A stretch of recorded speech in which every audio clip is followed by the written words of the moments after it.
Nobles frères et sœurs dans le Seigneur à travers le monde entier, que la grâce et la paix de Dieu demeurent avec chacun d'entre nous. Au nom de Jésus, merci. Je me prénomme Venant.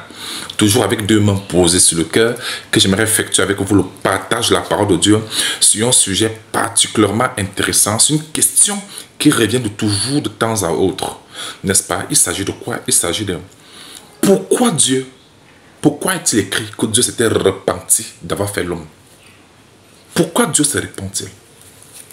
C'est la question. Si Dieu est omniscient, pourquoi est-il écrit que Dieu s'était repenti d'avoir fait l'homme sur la terre? Et beaucoup, ne comprenant pas le langage de Dieu, la parole de Dieu, ont conclu que la Bible n'est pas digne de confiance. La Bible est véritablement digne de confiance. Amen. Quand on ne comprend pas quelque chose, les gens ont toujours tendance à dénigrer, à insulter la chose, à mépriser la chose. Non, il faut chercher à comprendre. C'est très important. Bien aimé, la première des choses à noter ici, c'est que, je vous lis d'abord le verset. Genèse 6, 5 et 6, il est écrit. Genèse 6, du verset 5 et 6, il est écrit. L'Éternel vit que la méchanceté des hommes était grande sur la terre et que toutes les pensées de leur cœur se portaient chaque jour uniquement vers le mal. L'Éternel se repentit d'avoir fait l'homme sur la terre et il fut affligé en son cœur. Question, comment est-ce possible? Comment est-ce possible qu'un grand Dieu si puissant, si un Dieu omniscient, comment peut-il encore se repentir? Est-ce que c'est normal? Bien aimé, je vous explique les choses très clairement à la lumière de la parole de Dieu. La première des choses à noter, c'est que la repentance de Dieu n'a absolument rien à voir avec la repentance des hommes. L'homme ne conçoit pas tout, ne comprend pas tout. Du coup, l'homme est faillible. L'homme peut se tromper. Ah oui. C'est pourquoi il peut apporter des modifications. Il peut se repentir, il peut regretter ce qu'il a fait de mal. N'est-ce pas? C'est ça. Parce que l'homme peut se tromper. L'homme ne connaît pas tout. L'homme ne comprend pas tout. Donc, il est évident que l'homme se trompe, regrette. L'homme ne peut pas tout voir venir. C'est normal que l'homme se répand. Il regrette ce qu'il a fait de mal. Et maintenant, il change. Donc l'homme peut changer, c'est naturel. Mais en ce qui concerne Dieu, Dieu prévoit tout par avance. Même les changements qui vont avoir lieu, c'est Dieu qui prévoit tout cela. Parce que la repentance, c'est un changement. Quelque chose qui n'est pas bien, on passe maintenant à ce qui est mieux. Ces changements-là, Dieu prévoit tout par avance. Rien ne surprend Dieu. Dieu agit en quelque sorte comme un créateur d'un film. Tous les films que vous voyez là sont d'abord conçus par un homme. C'est l'homme qui conçoit selon lui. Il prévoit tout, y compris tous les changements. Tout. Et puis après avoir tout conçu, qu'est-ce qu'il fait? Il écrit les scénarios avec des changements. Les acteurs qui vont jouer, et même le rôle que lui-même viendra jouer en tant que l'acteur principal. Lui-même, il met le rôle. Son rôle qu'il va jouer. Et puis après avoir tout mis en scénario, maintenant il passe à la réalisation. Et tout se passe exactement comme il avait prévu les choses, y compris les changements. Maintenant, ceux qui ne comprennent rien, quand ils viennent voir le film, ils disent « Ouais, pourquoi ces changements-ci? Pourquoi ?» Pour nous, c'est surprenant. Parce qu'on ne connaît pas, on ne comprend pas. Mais celui qui a conçu le film, avec tout est même très clair. Les choses se passent exactement comme il l'a prévu. Et même le rôle où il vient se repentir, c'est lui qui avait prévu toutes ces choses par avance. Selon la même chose avec Dieu. C'est Dieu qui avait prévu tout cela et tous ces changements-là. Amen. C'est pas comme si Dieu lui laisse surpris. Non. Dieu n'est pas un homme. Amen. Voilà pourquoi j'aime bien Nombre 23, le verset 19, la Bible déclare. Dieu n'est point un homme pour mentir. C'est vrai que Dieu ne se trompe pas comme les hommes. C'est clair. Il dit, ni un fils d'un homme pour se repentir. Dieu ne change pas comme des hommes. Il est surpris, il regrette, il a failli. Dieu n'a pas failli en rien. Au contraire.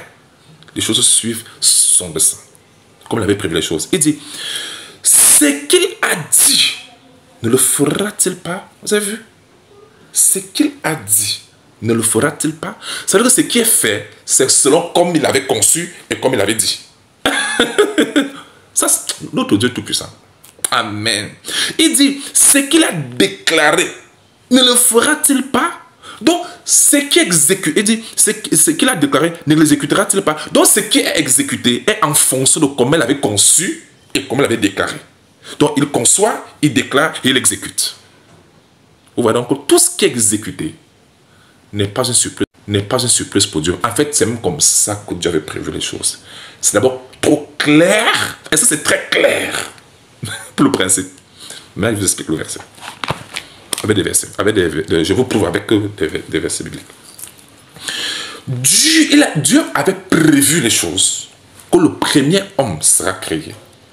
Il va faillir, il tombera le péché, il sera corrompu, son cœur sera corrompu, et cet homme-là sera regrettable aux yeux de Dieu. Voilà pourquoi la Bible dit que Dieu s'est repenti d'avoir fait l'homme. Cet homme est devenu méchant. C'est Dieu qui avait permis toutes ces choses, parce que si Dieu n'avait pas permis, rien ne se serait passé. C'est Dieu lui-même qui avait tout permis. Il a permis que ce premier homme-là devienne méchant, corrompu, pécheur, privé de la gloire de Dieu, avec des pensées portées uniquement vers le mal. La Bible dit que Dieu se repentit. Ça veut dire que Dieu avait changé ça. Il avait annulé. Parce que quand on parle de la repentance, tu regrettes ce que tu as fait. Tu annules ce que tu as fait pour mettre en évidence quelque chose de mieux. Donc, le fait que Dieu fut affligé en son cœur et qu'il regrette cela, ce n'est pas comme si c'était une surprise pour lui. Non, il avait prévu les choses ainsi. Pour montrer que cet état d'homme-là afflige le cœur de Dieu. Et c'est un état d'homme regrettable. C'est pourquoi Dieu montrait qu'il ne peut pas prendre plaisir à cet état d'homme-là. Amen. Dieu ne prend pas plaisir à cet état d'homme-là. Il est regrettable. Quand on dit Dieu s'est repenti, ça veut dire qu'il a changé cet homme. Il ne prend pas plaisir. Il met une croix sur cet homme-là. Parce que c'est le type d'homme qui afflige son cœur, cet état d'homme-là. Pourquoi alors Dieu l'a fait ainsi? Pourquoi? C'est parce qu'il voulait mettre en évidence. Il avait un plan de mettre en évidence l'homme nouveau créé en Jésus-Christ. Amen. D'où la nouvelle naissance. D'où être une nouvelle créature en Jésus. Amen. Il y a ce premier homme corrompu. Tous ceux qui sont encore dans cet état d'homme-là, qu'importe le titre, qu'importe leurs avoirs, qu'importe leur richesse, qu'importe, même si ce sont les présidents, les ministres, qu'importe, tant que l'homme est de cet état d'homme-là, il ne peut pas voir Dieu. Jusqu'à ce que cet homme naisse de nouveau, devienne une nouvelle créature en Jésus-Christ. Revêtir l'homme nouveau. Je vais vous sortir le verset pour prouver cela. Voilà pourquoi quand Nicodème était venu voir Jésus, Jésus avait dit clairement à Nicodème, Jean chapitre 3, 3 à 5, que si un homme ne naît de nouveau, il ne peut pas voir le royaume de Dieu. Il ne peut même pas entrer le royaume de Dieu. Pourquoi? Parce qu'il a encore cet état d'homme-là. Voilà pourquoi, dans 2 Corinthiens 5, verset 17, le Seigneur déclare, si quelqu'un est en Christ, il est une nouvelle créature. Le terme, c'est une nouvelle création. Les choses anciennes sont passées. Voici toutes choses sont nouvelles. Pourquoi nouvelle création? Pourquoi nouvelle? Pourquoi pas ancienne? Parce que l'ancienne a été corrompue, condamnée pour la perdition. Dieu veut que nous naissions de nouveau en Jésus-Christ. Tu vas me dire comment c'est cela possible? Jésus-Christ a rendu cela possible par sa mort et sa résurrection. Afin que quiconque croit en lui quitte de l'état d'homme regrettable pour devenir l'homme nouveau en Jésus-Christ. Je vous donne les versets qui confirment ce que je viens de dire. Amen. Nous prenons d'abord Éphésiens, chapitre 2, lisons le verset 10. Pour le contexte, il faut savoir qu'il s'agissait de ceux qui sont nés de nouveau en Jésus. Paul s'adressait à ceux qui sont devenus des nouvelles créatures en Jésus. Le verset 10, Éphésiens 2, verset 10. Car nous sommes son ouvrage. Le nous là, ce n'est pas tout le monde. C'est ceux qui sont nés de nouveau en Jésus. Il s'adressait aux enfants de Dieu. Car il dit, car nous sommes son ouvrage, ayant été créés en Jésus-Christ. Pour des bonnes œuvres que Dieu a préparées d'avance afin que nous les pratiquions. Pourquoi encore créer en Jésus-Christ? Parce que lorsque nous naissons de nouveau en Jésus, nous sommes ainsi comment? créés en Jésus-Christ, tel que Dieu avait prévu les choses, d'où le terme prédestination. Voilà pourquoi il dit dans Ephésiens 1, le verset 4, que Dieu nous a élus avant la fondation du monde. Parce que c'est un plan que Dieu avait conçu en lui-même. Amen. Amen. Tous les changements qui se passent dans un film, ce n'est pas une surprise pour celui qui a conçu les choses. C'est même lui qui a conçu ça comme ça. Amen. Amen. C'est comme l'acteur, il conçoit que l'acteur va changer. C'est pas comme si lui, pour lui, c'est une surprise. Non, c'est comme ça qu'il avait prévu ça. C'est clair? Très bien. Il dit, les gens étaient créés en Jésus. Pourquoi la nouvelle création maintenant? C'est parce que l'ancienne création a été soumise à la vanité. Les gens ne savent même pas. La première création a été soumise à la vanité. Romains 8, 19 à 21. Parce que Dieu a barré cela. Pour mettre en valeur et en évidence la nouvelle création en Jésus-Christ, l'homme nouveau en Jésus. Quel est même le verset qui parle de l'homme nouveau là? Que j'entends parler depuis. Amen. Le premier verset qui parle de ça, c'est Colossiens, n'est-ce pas? Chapitre 2, nous prenons chapitre 3. Colossiens chapitre 3, comme je le dis tantôt, versets 9 et 10, il est écrit. Ne mentez pas les uns aux autres. Vous étant dépouillés du vieil homme et de ses œuvres. Ce vieil homme dont la Bible parle, c'est qui? C'est ce premier état d'homme qui était corrompu depuis le d'Éden. Amen. Dont Dieu s'était repenti et qui affligeait le cœur de Dieu. C'est lui qui est cet homme nouveau. Ce vieil homme. Et Romains 6 dit que ce vieil homme, verset 4 à 5, que ce vieil homme a été détruit à la croix par Christ. Ce vieil homme, cet état d'homme méchant, là, tu as détruit cela à la croix. Voilà pourquoi la Bible dit que nous sommes morts en Christ. Amen. Maintenant, le verset 10, je le lis encore. Ne mentez pas, 9 et 10, ne mentez pas les uns aux autres. Vous étant dépouillés du vieil homme, l'état d'homme qu'on était. Dieu, on a détruit cela à la croix. On est dépouillé de cet état d'homme avec ses œuvres. Qu'importe ce qu'on faisait. Je vous le dis encore, qu'importe les appartenances religieuses, tant qu'on était encore cet état d'homme-là, c'était la perdition. Maintenant, le verset 10, oh mon Dieu, et ayant revêtu l'homme nouveau, l'homme nouveau, c'est ça qu'on appelle la nouvelle créature en Jésus. Tout enfant de Dieu est une nouvelle créature en Jésus. Ce sont tout qu'on appelle les héritiers de Dieu, les enfants de Dieu, les fils du royaume, les élus de Dieu. Et c'est ce qu'on appelle l'homme nouveau. Il dit, ayant revêtu l'homme nouveau, qui se renouvelle dans la connaissance. Ça veut dire qu'il grandit. La croissance, c'est la connaissance. Il dit, selon l'image de celui qui l'a créé. Tous ceux qui ont cru en Jésus ont revêtu Christ. Galates 3. N'est-ce pas? 26, 27. Nous avons revêtu Christ. Nous sommes devenus cet homme nouveau en Jésus. On n'est plus l'ancien homme regretté par Dieu, dont Dieu s'était repenti et avait annulé, barré. Il l'a condamné même. Il dit que tous son péché sont privés de la gloire de Dieu parce que cet homme-là ne peut pas être agréable à Dieu. Donc pour donc être agréable à Dieu, il faut donc devenir une nouvelle créature en Jésus. Il faut revêtir l'homme nouveau. En d'autres termes, il faut naître de nouveau en Jésus. C'est alors qu'on s'adonne comme agréable à Dieu. Et celui-là doit être à l'image de Christ.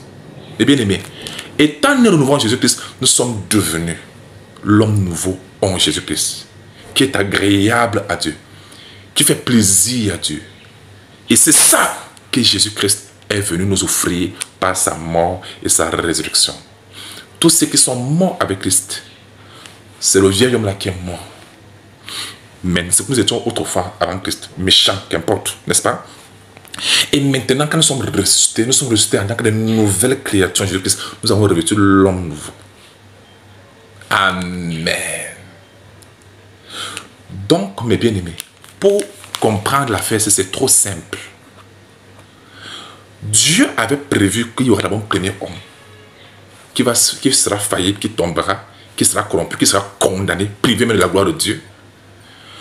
Et comme Dieu avait permis cela, il a regretté ce temps-là pour marquer son changement. Dieu il annule cela. Maintenant, il crée maintenant l'homme nouveau en Jésus. Et c'est là-bas maintenant que Dieu nous attend. Dieu nous attend tous. Il appelle tous les hommes à entrer en Christ afin de devenir l'homme nouveau qui sont les héritiers de Dieu, les fils du royaume. On n'est pas né enfant de Dieu, on le devient. Quand Dieu nous permet de devenir des nouvelles créatures en Jésus. La question c'est, es-tu une nouvelle créature en Jésus? Es-tu né de nouveau? As-tu revêtu l'homme nouveau dont la Bible parle? Ou bien tu es l'ancien homme? C'est ça la question. Et aucun ancien homme là ne peut voir Dieu parce que derrière Dieu s'est repenti. Donc c'est une façon de dire que Dieu balaie. Il ne veut même plus de cet homme là. Tous ceux qui sont en Jésus, rendez grâce à Dieu parce que nous sommes de nouvelles créatures en Jésus. Amen. C'est ça que Dieu annonçait déjà en disant, celui-ci est mon fils, celui en qui j'ai mis toute mon affection. C'est-à-dire que Dieu prend plaisir quand nous devenons ses héritiers, quand nous devenons l'homme nouveau, la nouvelle créature en Jésus. Et les choses anciennes sont passées, voici toutes choses sont de nouvelles. Amen. Donc la repentance de Dieu n'a rien à voir avec la repentance des hommes. Et même dans le livre de les 5 livres de Moïse, allez voir comme Moïse avait intercédé, Dieu s'était repenti. Chaque fois qu'on voyait que Dieu s'est repenti, nota bene, à chaque fois qu'on voyait que Dieu s'était repenti, Dieu avait changé, c'était selon son plan. Parce que c'est toujours lui qui inspirait les gens à faire tout ce qu'ils ont fait, afin que son plan puisse s'exécuter. Donc c'est pas comme si Dieu est surpris pour changer, comme un homme, non. C'est que c'est comme ça qu'il avait prévu les choses avec des changements qui devaient avoir lieu pour que sa gloire éclate au milieu de nous. J'ai fini en vous disant ceci. À tous ceux qui veulent expérimenter, vivre leur véritable vie de gloire et de destin en Christ, leur destinée en Christ, ce n'est qu'en Christ que cela est possible. Si vous n'êtes pas en Christ, vous ne pouvez pas vivre la gloire que Dieu avait prévue pour vous sur cette terre. Tant que vous n'êtes pas encore en Christ, vous ne pouvez pas expérimenter, vivre la gloire surnaturelle que Dieu avait prévue pour chacun d'entre nous en Jésus. Christ est la gloire qui nous a été destinée. C'est écrit dans 1 Corinthiens 2, le verset 7. C'est lui la gloire qui nous a été destinée. Quiconque n'est pas en Christ n'a pas cette gloire. Or, c'est le mystère caché de tout le temps et de tous les âges. C'est que Christ a nous l'espérance de la gloire. Donc le changement qu'il y avait dans l'Ancien Testament, c'était pour mettre en évidence le Christ, l'homme nouveau que nous sommes devenus en Jésus, ces héritiers de Dieu. Non plus des créatures, mais des héritiers de Dieu. Voilà. Conclusion, les bien-aimés, la repentance de Dieu, c'est un changement que Dieu réalise en fonction de comment il avait prévu les choses. C'est pas comme si Dieu s'était trompé ou bien que Dieu avait commis une erreur. Dieu ne se trompe pas, il ne commet pas d'erreur parce qu'il n'est pas un homme pour mentir, ni un fils de l'homme pour se repentir. Tout suit justement son plan. À ne pas confondre avec la repentance des hommes, qui est le changement des hommes sur la base de l'erreur, de la tromperie, parce que l'homme est justement limité et faillible. Donc ne confondez plus les deux. Est-ce que c'est trop clair? Imprégnez-vous toujours la part de Dieu, méditez toujours la part de Dieu. Toutes vos questions et préoccupations sont toujours les bienvenues. Ciao. Amen.